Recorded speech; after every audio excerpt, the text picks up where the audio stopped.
అది విన్న విజయ్ సీరియస్ అవుతూ, ఇంతకు ముందు పాటిల్ ఫోన్ చేసి ఏం చెప్పాడో తెలుసా తాతయ్య అని అడుగుతాడు. అందరూ అతని వైపు క్వశ్చన్ మార్క్ ఫేస్ పెట్టి చూస్తారు. నిన్నే ప్రేమిస్తా ఒక సీఈఓ ప్రేమ కథ పార్ట్ 153. విజయ్ చెప్పుకోయే మాటలు ఆ రెండు కుటుంబాల్లో ఎలాంటి అలజడి సృష్టించిందో ఇప్పుడు చూద్దాం. అతను అందరినీ ఒక్కసారిగా తన కళ్ళతో స్కాన్ చేస్తూ, అసలు పరశురాం ఎవరో మీకు తెలుసా అని అడుగుతాడు. సస్పెన్స్ లో ఉంచక చెప్పరా బాబు, ఇంతకీ పరశురాం ఎవరు అని టెన్షన్ తట్టుకోలేక అరిచినంత పనిచేస్తాడు ఉమేష్. బాబాయ్, పరశురాం మరెవరో కాదు, వాడు భూపతి రాయుడు గాడి ఓన్ బ్రదర్ అని తన కోల్డ్ వాయిస్ తో చెబుతాడు విజయ్. అంతే, అందరూ షాక్ అవుతూ నోళ్లు తెరుస్తారు. తేరుకున్న కృష్ణమూర్తి గారు, ఏంట్రా నువ్వు చెప్పేది?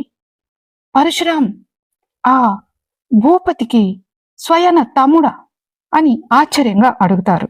అప్పుడు రమేష్ ఇంకా అమరేందర్కి వాళ్ళిద్దరూ భూపతిని కలవడానికి వాడి ఇంటికి వెళ్ళినప్పుడు అతను కావాలంటే మా తమ్ముడు మీ చెల్లిని పెళ్లి చేసుకుంటాడు అని అనడం వెనుక ఇంత అర్థముందా అనుకున్న రమేష్ అమరేందర్ వైపు చూస్తాడు. అంటే ఆ రోజు మనమిద్దరం ఆ భూపతి గారింటికి వెళ్ళినప్పుడు తన తమ్ముడికి మల్లికనిచ్చి పెళ్లి చేయమని అన్నాడు, నీకు గుర్తుందారా అమర్ అని అంటాడు రమేష్. అవునరా, వాడి చెల్లి తమ్ముడు మా ఇద్దరిని ఇష్టపడుతున్నారని తెలిసి మనల్ని పిలిపించి ఒప్పించాలని చూసుంటాడా భూపతి. దాంతో మనం వినకపోగా తీరా ఆ శాంభవి ఆత్మహత్య చేసుకోవడంతో ఆ ఊరి నుండి వెళ్ళిపోయాక పగబట్టి కొన్నేళ్ల తర్వాత ఒక ఫ్రెండ్గా నాతో పరిచయం పెంచుకుని ఇప్పటి వరకు గేమ్ ప్లే చేస్తూనే ఉన్నాడన్నమాట. ఇప్పటి వరకు గేమ్ ప్లే చేస్తూనే ఉన్నాడన్నమాట అని కోపంగా అంటాడు అమరేందర్. అది సరే బావా, ఇక్కడంటే మీతో పాటు మాతో కూడా పరశురాం ఆడుకున్నాడు, కానీ అక్కడ మిమ్మల్ని ఇబ్బంది పెట్టింది ఎవరు అని డౌట్ఫుల్ గా అడుగుతాడు ఉమేష్. అప్పుడే విజయ్ మాట్లాడుతూ, ఇంకెవరు బాబాయ్, నాగిరెడ్డి గాడు, భూపతి గాడి బావమరిదివాడు. ఏంటి, నాగిరెడ్డి భూపతి గాడి బావమరిదా అని ఆశ్చర్యంగా అడుగుతాడు అమరేందర్. అవును మామా, కానీ వాడు మీరు అనుకోకుండా కలుసుకున్నారు. మీరు ఫలానా అని వాడికి తెలియదు. కొన్ని రోజుల తర్వాత తెలియడంతో అది ఆ భూపతి గాడికి ఉప్పందించాడు. దాంతో ఆ ఆదిత్యగాడు స్వప్నికను బెదిరించడం మొదలుపెట్టాడు. ఇదని తెలియకముందు ఆ నాగిరెడ్డి గాడి పెద్ద కొడుకు కూడా న్యూయార్క్ లో ఉంటాడు. వాడు నా రైవల్ కంపెనీ ఓనర్. వాడి వల్లే మొన్న అర్జెంటుగా ప్రెస్ మీట్ పెట్టాల్సి వచ్చింది అని అంటాడు విజయ్. ఇదేంట్రా రాక్షస తండులా, వీళ్ళు మనల్ని పట్టుకున్నారేంటి? అప్పుడే మెల్లిగా పక్షుల కిలకిలలు, సూర్యకిరణాలు, చల్లని గాలులు భూదేవిని పలకరించడం మొదలుపెట్టాయి.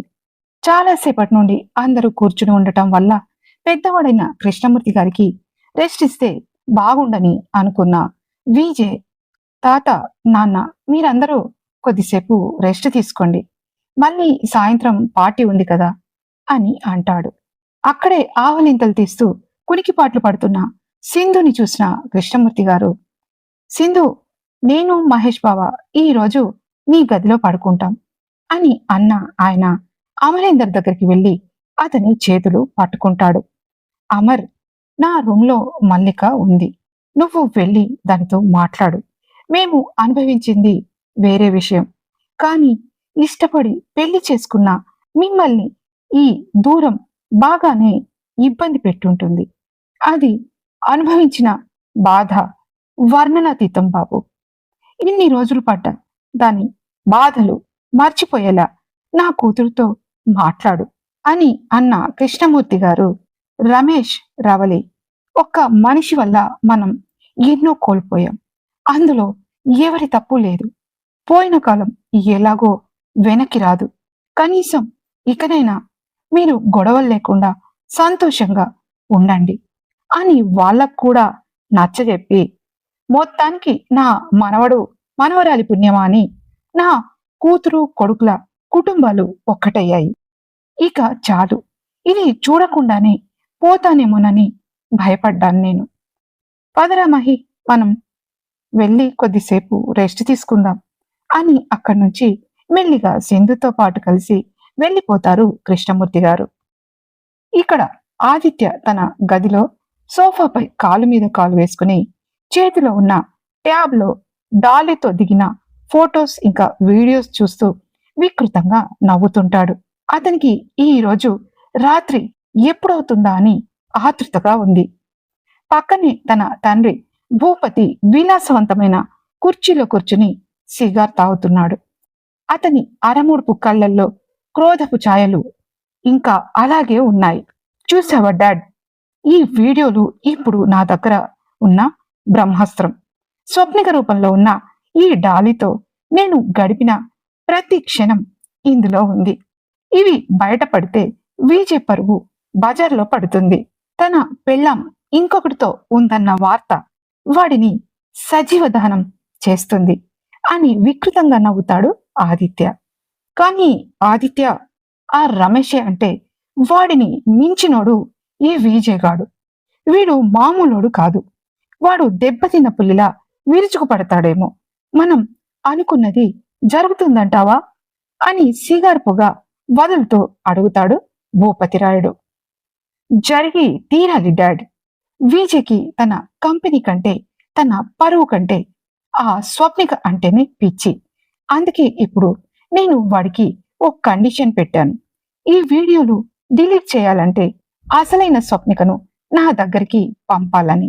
వాడు తన పరువు కాపాడుకోవడానికి ఖచ్చితంగా ఆ స్వప్నికను నా బెడ్రూమ్ కి పంపి తీరుతాడు అని గర్వంగా అంటున్న ఆదిత్య కళ్ళల్లో కోరిక, కసి రెండు ఒకదానితో ఒకటి పోటీ పడుతుంటాయి.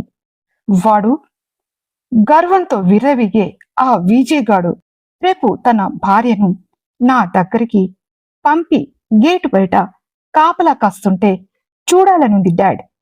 ఆ సీన్ తలుచుకుంటేనే నాకు గూస్ బంప్స్ వస్తున్నాయి. వాడు పంపక ఏం చేస్తాడు? ఈ డాలీ వీడియోలన్నీ సోషల్ మీడియాలో పెడితే వాడు తలెత్తుకుని తిరగలడా అసలు? నో ఛాన్స్ అని మళ్ళీ నవ్వుతాడు ఆదిత్య. ఆ నవ్వు పగబట్టిన నాగుపాము ఊసలా వినిపిస్తుంది. జాగ్రత్తరా, విజయ్ ప్రతీకారం చాలా భయంకరంగా ఉంటుందని విన్నాను. వాడు నిశ్శబ్దంగా ఉన్నాడంటే ఏదో పెద్ద ప్లాన్ చేస్తున్నాడని అర్థం. నువ్వు అనుకున్నంత ఈజీగా వాడు తన భార్యని వదిలిపెడతాడని నేను మాత్రం అనుకోవడం లేదు అని ఏదో ఆలోచిస్తూ అంటాడు భూపతి. ఏ ప్లాన్ వేసినా నా దగ్గర ఉన్న ఈ వీడియోల ముందు వాడు దిగదొడిపెట్టాడు. ఈ రోజు రాత్రి నా రూమ్లోకి స్వప్నిక అడుగు పెట్టాలి. అది కూడా విజయ్ని స్వయంగా తీసుకురావాలి. అప్పుడే నా పగ చల్లారుతుంది.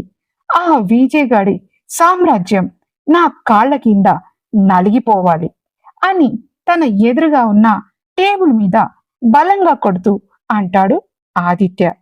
తన భార్యని పణంగా పెట్టమని ఆదిత్య అడిగిన ఈ నీచమైన కోరికకు విజయ్ ప్రతిస్పందన ఎలా ఉండబోతుందో వాడు ఊహించలేకపోతున్నాడు. విజయ్కి స్వప్నిక అంటే కేవలం పెళ్ళామే కాదు, ప్రాణం.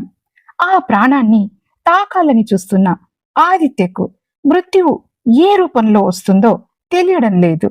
ఇక్కడ తండ్రి కొడుకుల కుట్రలు కుతంత్రాలతో భూపతి పాత పగలు, పరశురాం స్వార్థం, ఆదిత్య కోరిక అన్నీ కలిసి విజయ్ చుట్టూ ఒక పద్మవ్యూహాన్ని సృష్టించాలని చూస్తున్నాయి.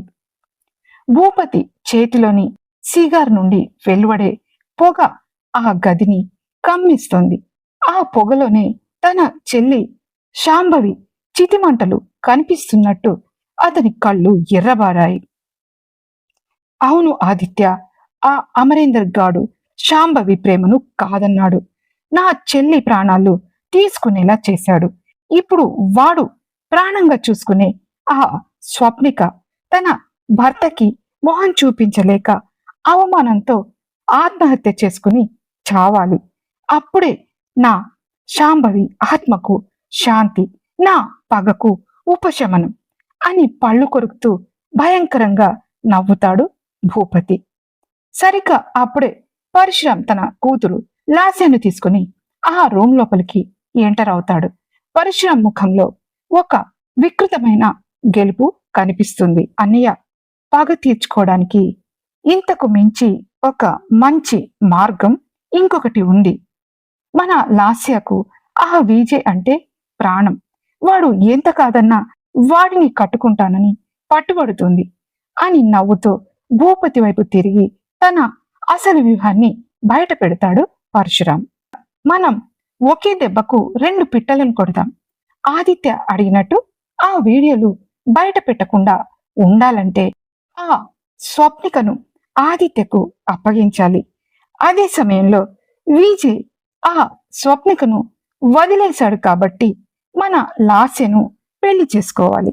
దానికి అంగీకరిస్తేనే డేనియల్ చెరలో ఉన్న వాడి ప్రాణ స్నేహితుడు అఖిల్ గాడిని విడిపిస్తామని మనం కండిషన్ పెడదాం అని అంటాడు పరశురాం. లాస్య గర్వంగా తన సెల్ ఫోన్లో ఉన్న విజయ్ ఫోటో వైపు చూస్తూ, అవును పెద్దనాన్న, వాడు ఆ విజయ్ గాడు నా కాళ్ళ దగ్గరకు రావాలి. ఆ స్వప్నికపై ఉన్న పిచ్చి వదిలించుకొని నా చెంత చేరాలి అని కసిగా అంటుంది. స్నేహితుడి ప్రాణం ఒకవైపు, పెళ్ళాం పరువు మరోవైపు. విజయ్ చచ్చుకుంటూ మన కాళ్ల బీరానికి వస్తాడన్నయ్య. నేను మల్లికను పెళ్లి చేసుకుని ఆ రవిచంద్ర ఇంటి అల్లుడిని కావాలని అనుకున్నాను. నన్ను కాదని ఆ మల్లిక, అక్క శాంభవిని కాదని ఆ అమరగాడు, ఇద్దరు తమ ఒక్కగానొక్క కూతురికి పట్టిన గతికి చచ్చూరుకుంటారు.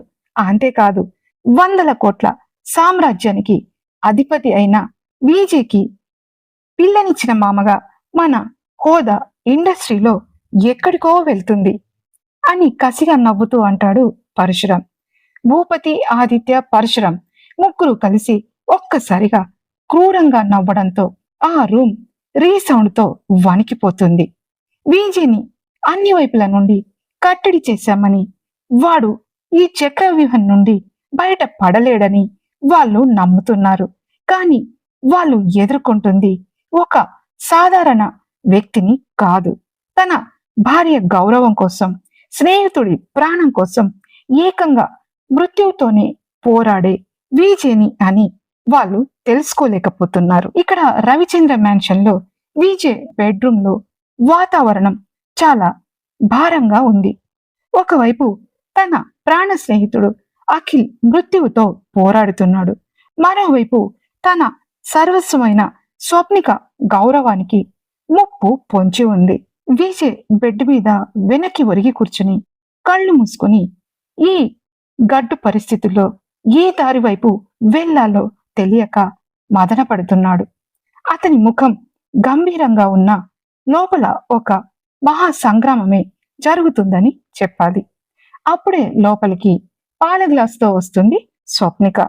ఆమెను చూడగానే విజయ్ తన ముఖంలో ఉన్న ఆందోళనను కప్పిపుచ్చుకుంటూ ఒక బలవంతపు చిరునవ్వు నవ్వుతాడు. కాని అతడు తన మనసులో ఏ విషయము దాచలేడని ఆమెకు తెలుసు.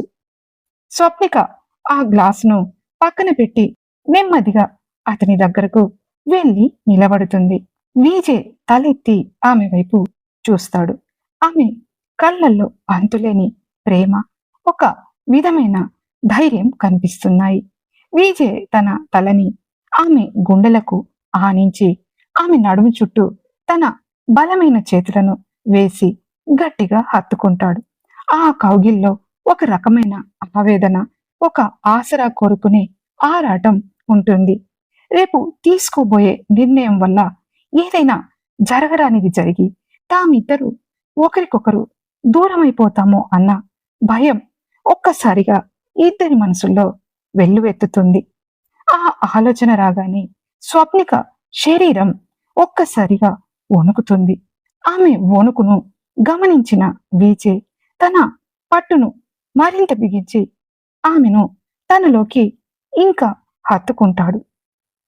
స్వప్ని, ఈ ప్రపంచం మొత్తం మనకు ఎదురు తిరిగిన పరిస్థితులు ఎంత భయంకరంగా ఉన్నా నిన్ను నా నుండి ఎవ్వరు విడదీయలేరు. నిన్ను ఆ సైకో నా కొడుకు దగ్గరికి పంపిస్తున్నానంటే అది నీ భర్తగా నా ఓటమి కాదు, ఆ దుర్మార్గుల సామ్రాజ్యాన్ని కూల్చడానికి నేను విసిరిన అస్త్రం నువ్వు అని గుసగుసగా అంటాడు విజయ్. నాకు తెలుసు విజయ్, నీ టార్గెట్ ఎప్పుడు మిస్యూజ్ కాదు. నా మీద నీకు ఉన్న నమ్మకమే నా ధైర్యం. కానీ ఒకవేళ ఏదైనా తేడా జరిగి మళ్ళీ మనం ఇలా కలుసుకోలేకపోతే అని అతని జుట్టులోకి వేళ్లు పోనిచ్చి నిమురుతూ అంటుంది స్వప్నిక. ఆమె కళ్ళల్లో కన్నీళ్లు తిరిగాయి. విజయ్ వెంటనే ఆమె ముఖాన్ని తన చేతుల్లోకి తీసుకుని కళ్ళల్లోకి తీక్షణంగా చూస్తాడు. అలాంటి మాట అనకు స్వప్ని, నువ్వు నా శ్వాసవు. నువ్వు లేని విజయ్ కేవలం ఒక నిస్సారమైన శరీరం మాత్రమే. మన ప్రేమకు మరణం లేదు. రేపు నువ్వు ఆ ఆదిత్య ముందుకు వెళ్తున్నావు అంటే అది కేవలం నటిస్తూ వాడి రహస్యాలను బయట పెట్టడానికి. నీ తోడుగా, నీ నీడగా నేను అక్కడే ఉంటాను. నీ చర్మంపై ఒక పరాయివాడి చూపు కూడా పడకుండా కాపాడే బాధ్యత నాది అని మెల్లిగా చెబుతాడు. ఆ మాటలకు స్వప్నిక మనసులో భయం పోతుంది. ఆమె నెమ్మదిగా వంగి అతని నుదుటిపై ఒక సుదీర్ఘమైన ముద్దు పెడుతుంది.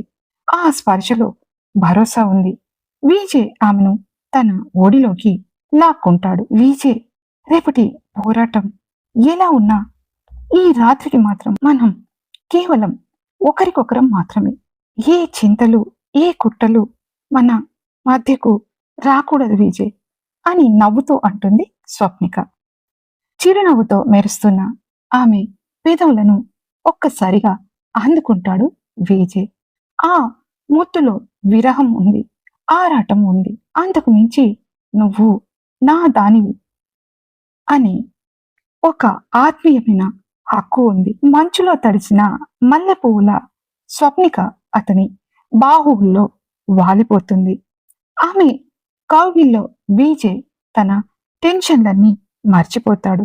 ఆ రూమ్లో వెలుగుతున్న ఆరమో క్యాండిల్స్ వెలుగులో వాళ్ళిద్దరి నీడలు ఒకటయ్యాయి. ఐ లవ్ యూ స్వప్ని, ఈ జన్మకైనా నువ్వే నా ప్రాణం అని ఆమెని శృతిమెత్తగా హత్తుకుంటాడు Vijay. I love you too Vijay, నీ గుండె చప్పుడు ఆగే వరకు ఈ స్వప్నిక నీ నీడగానే ఉంటుంది అని అంటుంది స్వప్నిక. ఆ రాత్రి వాళ్ళిద్దరి మధ్య జరిగిన ఆ ప్రణయ యాగం రేపు జరగబోయే మహాసంగ్రామానికి వాళ్లకు శక్తినిస్తుంది. శత్రువుల గుండెల్లో నిద్రపోవడానికి సిద్ధమవుతున్న ఆ జంట ఒకరినొకరు విడవకుండా అలాగే నిద్రలోకి జారుకుంటారు. గాఢ నిద్రలో ఉన్న విజయ్ ఫోన్ రింగ్ అవుతుంది. ఉలిక్కిపడి లేచిన అతను ఫోన్ స్క్రీన్ పై కనబడుతున్న నేమ్ చూసి అతని కళ్ళు కోపంతో ఎరుపెక్కుతాయి. ఇంతకీ ఫోన్ చేసింది ఎవరు? మీరు ఒకవేళ గెస్ చేస్తే ఆన్సర్ కామెంట్ బాక్స్ లో పెట్టండి, లేదా రేపటి 154 పార్ట్లో తెలుసుకుందాం. ఈ పార్ట్ మీకు నచ్చినట్టయితే లైక్ చేయండి. అలాగే ఒక హైప్ ఇచ్చి మీ అభిప్రాయాన్ని కామెంట్ రూపంలో తెలియజేయండి. నెక్స్ట్ పార్ట్ కోసం ఇప్పుడే సబ్స్క్రైబ్ చేసుకోండి. మళ్ళీ కలుద్దాం. Thank you so much.